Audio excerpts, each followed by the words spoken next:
Hello students, myself Raghavendra Gede. Welcome to my channel RH Chemistry. Today we are going to discuss about D and F block elements, second PUC part, super 10 questions. Very important chapter for CET and NEET. So first question you will say, consider the ions of Ti2 plus V2 plus Ti3 plus Sc3 plus the correct order of their spin only magnetic moment is. So spin only magnetic moment is asked, right? So now we will see. So spin only magnetic moment is asked, which means you have to use the formula mu is equal to root of n into n plus 2, right? So Bohr magneton, which means what you have to know, n is equal to what? Number of unpaired electrons. So if you calculate number of unpaired electrons, you are going to get the value. So just we calculate the number of unpaired electrons. So 4 ions are given, right? So vanadium Ti2 plus, first we will see Ti2 plus. Titanium configuration is, remember, titanium configuration is 3D1 scandium titanium. So it is 3D2 4s2, right? So you have removed 2 electron. 2 electron you have to remove it from 4s orbital. So left is 2. So n is equal to 2. Then vanadium 2 plus. So vanadium is 3D3 4s2. So hence remember 4s2 is removed. Then n is equal to 3. Then Ti3 plus, like that if you do, n is equal to 1 you will get, and scandium 3 plus n is equal to 0 you will get. So hence remember highest is V2 plus. V2 plus in these two options. Lowest is scandium 3 plus. Hence the answer for this particular question should be first one. So another shortcut for this is, remember, scandium 3 plus is 0. That you have to know. When scandium 3 plus is 0, then definitely we can tell scandium 3 plus should be first, lowest. Then out of 2 which is more, vanadium 2 plus is more, hence the answer is 1. So like this also you can solve this particular question. So this is the first question in this particular series. Let us see second question in this. So question number 2 is the transition element that has lowest enthalpy of atomization is. Very tricky question which was asked in last year JEE. So transition element that has lowest enthalpy of atomization. So zinc, copper, vanadium and Fe is given. First I will tell you what is the meaning of this enthalpy of atomization. So enthalpy of atomization is nothing but if you consider any particular crystal, metallic crystal, from which energy required or heat required to remove an atom from the crystal lattice is called as enthalpy of atomization. And we know that that particular atom, if it is strongly held by that particular compound, then the energy required will be more. So hence in what way we have to think is metallic bond strength. So if metallic bond strength increases directly proportional to delta H of atomization, right? Metallic bond strength, remember, it is directly proportional to number of unpaired electrons. If the number of unpaired electron increases, metallic bond strength increases. Hence I can say in this particular case, remember, delta H of atomization is more for that which is having more number of unpaired electron, less for that which is having less number of unpaired electron. If you imagine, like, if you think like this, remember, you will feel that the answer is zinc. You will feel that answer is zinc, right? Because zinc is having 0 unpaired electron. But remember, zinc is not the answer. Very important, zinc is not the answer. So the answer is copper. Then what is the reason copper is answer? The reason for that is, remember, definitely if the question is the element out of the following which has less enthalpy of atomization, that is zinc. No doubt. But what is asked? Transition element, remember. So in one concept in D block element we will discuss, zinc is not considered as transition element. Not a transition element. What is the reason for that? Because zinc is having completely filled orbital 3D10 4s2. Completely filled orbital in its ground state also and in its common oxidation state also. Hence remember zinc, remember cadmium and mercury, these are 3 is not considered as transition elements. So because of that reason, transition element word is given, hence copper is answer, zinc is not the answer. If the question is the element out of the following which has lowest enthalpy of atomization, then zinc should be the answer, because number of unpaired electrons are less. So hence, tricky question, remember, important this concept. Zinc is not a transition element. That is because of common oxidation state, and in the ground state it does not have any unpaired electrons. That is very, very important point. Remember, my dear friends. So this is question number 2. Then we will discuss about question number 3. Very important. So read the question. Consider the following reaction. The reaction is given XMnO4 minus plus YC2O4 2 minus plus ZH plus give rise to XMN2 plus 2ICO2 plus Z by 2 H2O. So then what is asked? The value of XYZ. That reaction I will write it once again. So if you don't see that reaction, MnO4 minus plus YC2O4 2 minus plus ZH plus give rise to XMN2 plus 2YCO2 plus Z by 2 H2O.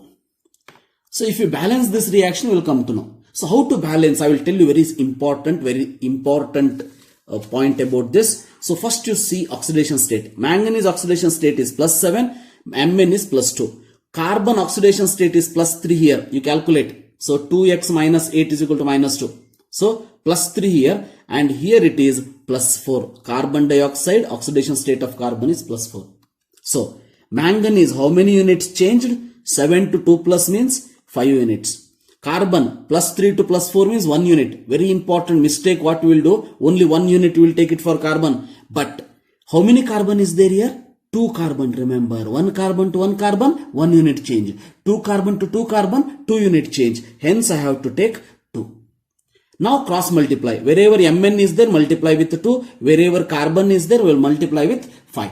Hence remember, you will get 2. X is equal to 2. Y is equal to 5. Then Z, we will see that later. Once again 2 here, Mn2 plus, and 2Y. So 2Y means Y is 5, and hence it is 10. And then you balance the oxygen. 4 oxygen, right? 4 2 is 8 oxygen. Correct? Here 4 5 is 20 oxygen.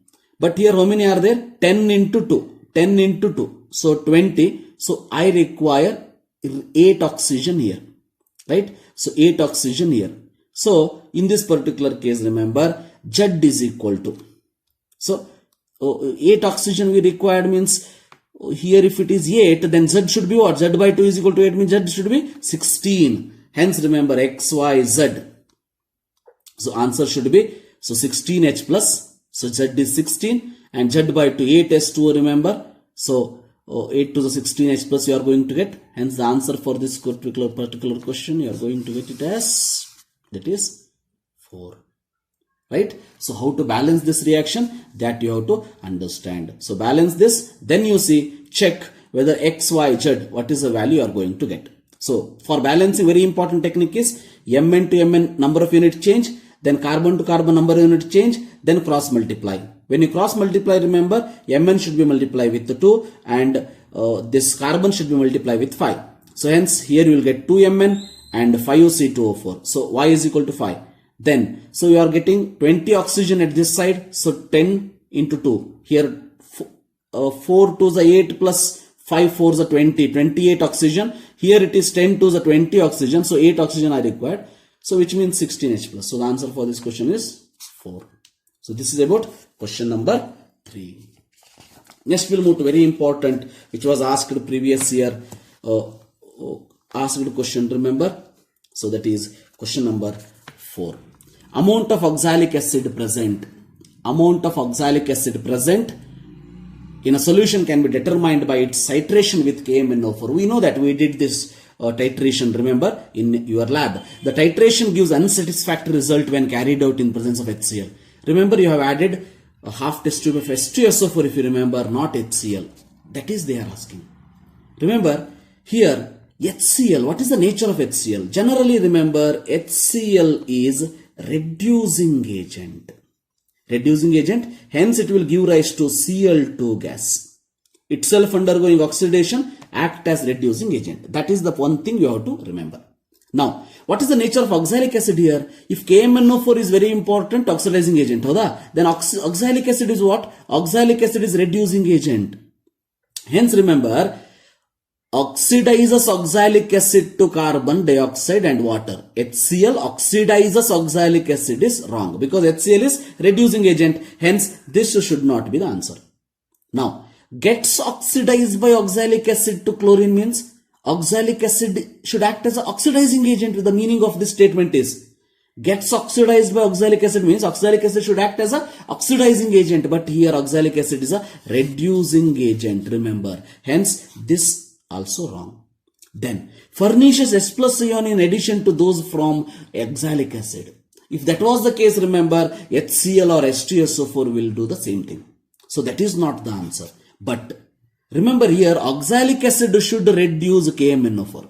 Right? Oxalic acid should reduce KMnO4. But what happens when we use HCl? HCl itself reduces permanganate to Mn2+. This should not happen in your titration, remember. Because of that reason, this should be the reason HCl reduces permanganate to Mn2+. Because of that reason, you cannot use HCl in this titration. Always you have to go for H2SO4 in the titration. This is very important. So, fourth question we have seen.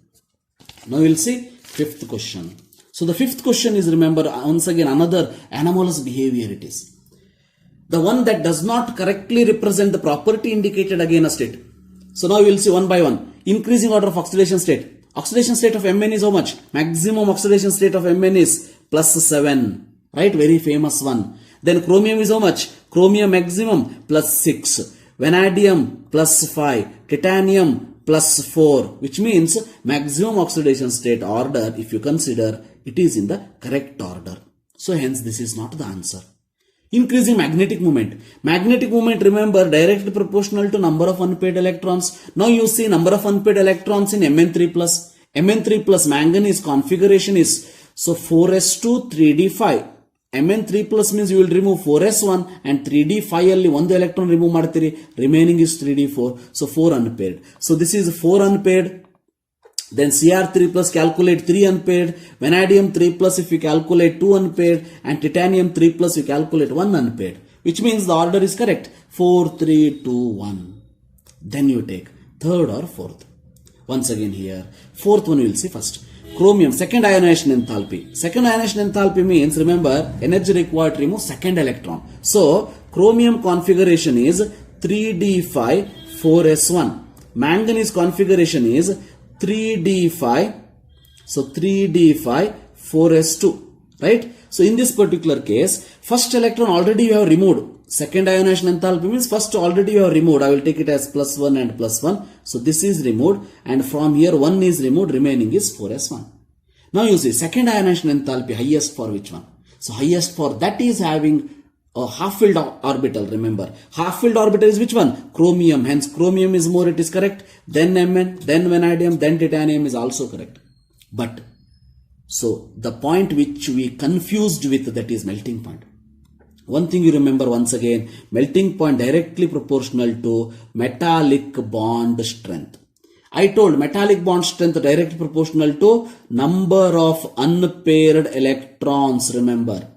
ಹಾಗಾದ್ರೆ unpaired electron ಜಾಸ್ತಿ ಯಾವುದರಲ್ಲಿ ಇದೆ ಅಂತ calculate ಮಾಡಿದ್ರೆ you are going to get the number of unpaired electron more for chromium, remember. Chromium, because 3d5 4s1 configuration, right? So 5 unpaired plus 1 unpaired, 6 unpaired in case of the chromium. So hence remember, chromium has more unpaired electron, hence chromium has more melting point than manganese. Chromium should be having more than manganese. Because of this reason, the answer should be this. Answer should be third one. Remember, increasing melting point. Remember this exception, manganese having more is wrong. Manganese having less than the chromium melting point. Very important point. That is fifth question. Third option is the correct one. So next we will see sixth question. So sixth question. So now read the sixth question. In case of the sixth question, remember, which of the following statement is not true? Colorless compounds of transition elements are paramagnetic. Colored compounds of transition elements are paramagnetic. colorless compounds of transition elements are diamagnetic. Transition elements form complex compounds. For that, I will tell you some theory. That is, color, that is because of, remember, number of unpaired electron. Right? Unpaired electrons. Then second reason is DD transition. Fine. DD transition, if it is present, means there should be presence of unpaired electron. If there is no unpaired, there is no possibility of DD transition. Fine. Then diamagnetic property. See, diamagnetic property, it is the property where absence of unpaired electrons you can say, and paramagnetic is the one which is presence of unpaired electrons. Right? So now you see, now you think about colorless compounds are paramagnetic antara, right? So colorless compound, colorless means there is no unpaired electron. Colorless compounds are paramagnetic, right? So colorless compound means no unpaired. Paramagnetic means there is a presence of unpaired, which means something is fishy here. It is not comparable. Hence, remember the answer should be 1. So sixth question answer should be 1. Then you read a second. Colored compound. Colored compound means the number of unpaired electron are paramagnetic. Here also unpaired electron, it is matching. Colorless compounds of transition elements are diamagnetic. Colorless compounds means no unpaired, right? Diamagnetic means no unpaired, that is also matching. And transition element form complex compound is very important point in case of the transition elements which can form complex compounds easily. Hence, remember the correct answer for this question is question number 1. Option number 1. That is sixth question, the answer. Then we'll move to 7th question. Then the question number 7. Very important concept. Question number 7, remember. So 7th question states that the color of potassium dichromate changes from red-orange. See, potassium dichromate color is red-orange. Lemon yellow on treatment with aqueous KOH because of. So reduction of Cr6 to Cr3 they are giving. So first you see what is oxidation state. K2Cr2O7, oxidation state of chromium is +6. Right? So reduction of Cr +3 to +4 plus this 4 to it is there 3. 4 to 3 it is not at all possible because the oxidation state of chromium itself is +6. Hence this should not be the answer. Then formation of chromium hydroxide. See, formation of chromium hydroxide is not possible in this case. Why, I will tell you. It is not possible here. Then the oxidation of potassium hydroxide to potassium peroxide. This is not at all possible. Remember, hydroxide never converted into peroxide state. So this is also wrong. Then what happens actually? Remember, KOH is the base. Right? So potassium dichromate is given. Correct? Now you can see what happens. Cr2O7 2 minus give rise to CrO4 2 minus. What is the oxidation state of chromium? In both the case, remember, this is +6 only. Oxidation state never change. +6 only. Right? So this conversion take place. That is because of the addition of a base. It is reversible reaction. Remember that reversible reaction. Then for this, if you add acid, then you are going to get potassium dichromate. So very important conversion, interconvertible. Remember that potassium dichromate converted into potassium chromate when base is added. This, when acid is added, converted into this. How to remember? Because this H plus OH minus definitely will confused with. I will tell you one small techniques. The techniques for this particular thing is, remember here 7 plus 2, how many are there? 7 plus 2 means what? 9. So remember it as pH is equal to 9. 7 plus 2 is 9. So pH is equal to 9. pH 9 means what? It is base. Because more than 7 you can call it as base, right? So now you can say 4 plus 1. What is that? pH is equal to 5. Yes. Yes, pH is equal to 5 means acid or base? Yes, acid. So reactant, you have to calculate Cr and oxygen number. If it is 9, then it is base. So that dichromate converted into chromate with the help of base, chromate converted into dichromate with the help of acid, pH is equal to 5. How it is 5? 4 plus 1 is equal to 5. Like this conversion you have to remember. Hence, for this particular question, answer for this question is, answer that is third option. 7th question answer is third option. Remember that. This about 7th question. Then we'll move to 8th question. Very important 8th question. So, 8th question states that number of moles of potassium dichromate reduced by 1 mole of SN2 plus ions is. For such reactions, what you have to know? You have to write the balanced chemical equation. So, we'll write the equation. So, I will take only ions. So, Cr2O72 minus plus SN2 plus we know that H plus give rise to Cr3 plus SN2 plus converted into, remember always, SN4 plus. Always remember tin2 plus. Next higher oxidation state possible is 4 plus for that plus H2O.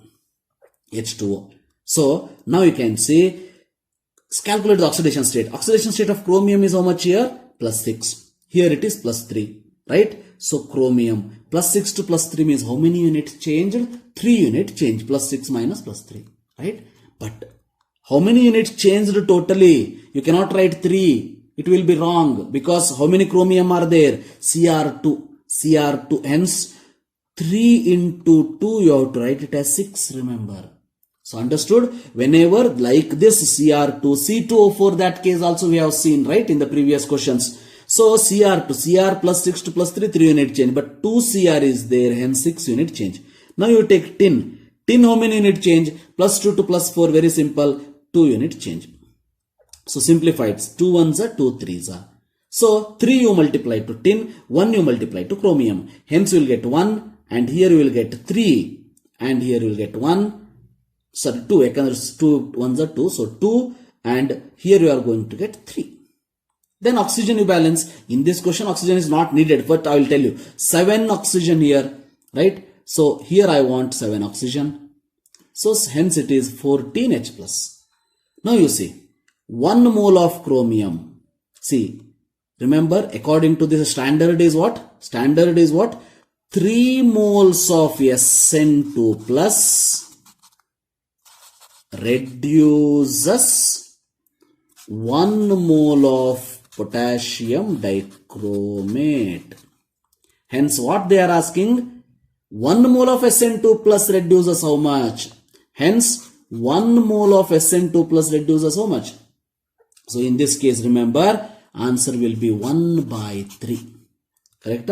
3 moles reduces 1 mole. So the number of moles reduced by 1 mole is 1 by 3. So the answer for this particular question is 1, first option. So how to balance this reaction? You have to understand that. Very, very important. It is question number 8. Now we will see question number 9. Question number 9, which was asked in 2018 CET.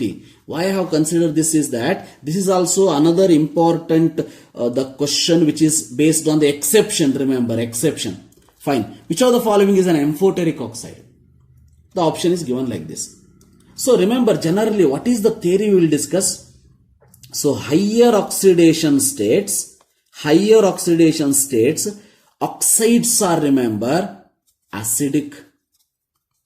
So lower oxidation states, generally oxides are basic. But intermediate oxidation state, we call that as amphoteric, remember, right? So higher oxidation state acidic, lower oxidation state basic, and intermediate oxidation states are amphoteric in nature. Now, what is confused for us, remember, is that, so we'll calculate oxidation state. Vanadium oxidation state is plus 5. For vanadium, highest oxidation state is what? So 3D3, 4S2. Which means 4S2 is removed, 3D3 is removed. What is the oxidation state? Highest oxidation state plus 5. So highest means what should be the nature? Acidic. Hence first only we will decide that first one should not be the answer. Remember one thing. Exception is that V2O5 is amphoteric. V2O5 is amphoteric. In spite of having highest oxidation state for vanadium, V2O5 is what? Amphoteric in nature. Very, very important point you have to remember. This exception, if you forget, then you cannot tell the answer for this. Fine. Cr2O3. Cr2O3, you see, oxidation state of Cr is plus 3 here. Chromium can exhibit oxidation state, remember, plus 1 to plus 6. Definitely plus 3 is what? Intermediate oxidation state. Hence we can tell the answer for this particular question is 1 only. Because here Mn, there is no exception, right? Plus 7 oxidation state. Plus 7 means highest, acidic in nature. Cr2O3 is amphoteric. But here CRO means plus 2 oxidation state. Plus 2 means basic in nature. V2O5 is amphoteric. Here V2O5 is amphoteric, but V2O4, remember, less basic, we can call it as less basic. Less basic, remember. Hence, the correct answer for this question is first one. Here exception what you have to remember is V2O5 is amphoteric. So remember that particular point, very, very important in this particular 9th question. So now you'll see the last question in this particular case, that is 10th question. Question number 10. Yes, see that. The statement is given. Knowing that the chemistry of lanthanide is dominated by plus 3 oxidation state, which of the following statement is incorrect? So incorrect statement they want. See, plus 3 oxidation state is the common oxidation state of lanthanide. That also once it was asked, remember that. Plus 3 is common. Then, because of the large size of lanthanum 3 ions, the bonding in its compounds are predominantly ionic in nature. So whether it is correct or not. So always remember, so large size of Ln3. Generally, as size increases, ionic nature increases. Remember that point. Because of that reason only, remember, alkali and alkaline earth metals which are present at this end of the periodic table, they form the left side of the periodic table. Their size is more, hence form predominantly ionic compounds.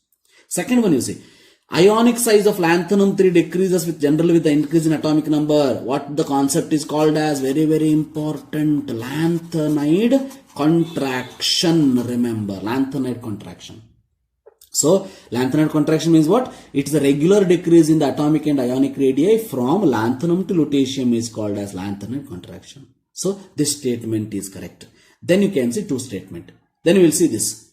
What is the consequence of lanthanide contraction? What is the consequence on the effect of lanthanide contraction? That is basic nature of the hydroxide. Basic nature of the hydroxide. Lanthanum 3 hydroxide. LNOH thrice anta baritin nanu.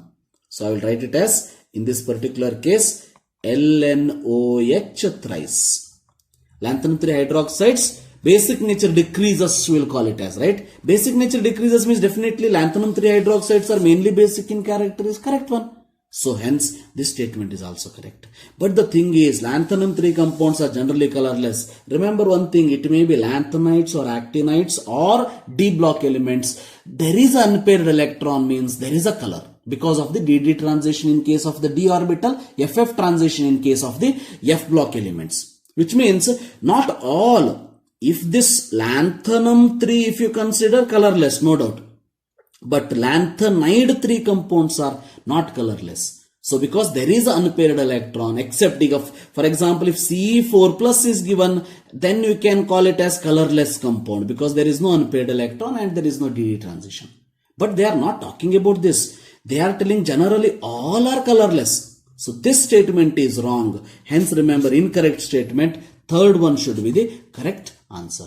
So this completes Super 10 questions in D and F block elements. In the next video, I will come up with another chapter. If you are not subscribed to my channel, so in this particular case, left side of this particular video, you can see RH, the symbol, that is logo. On that, if you click, you will be subscribed to my channel. Thank you for watching. Have a nice day.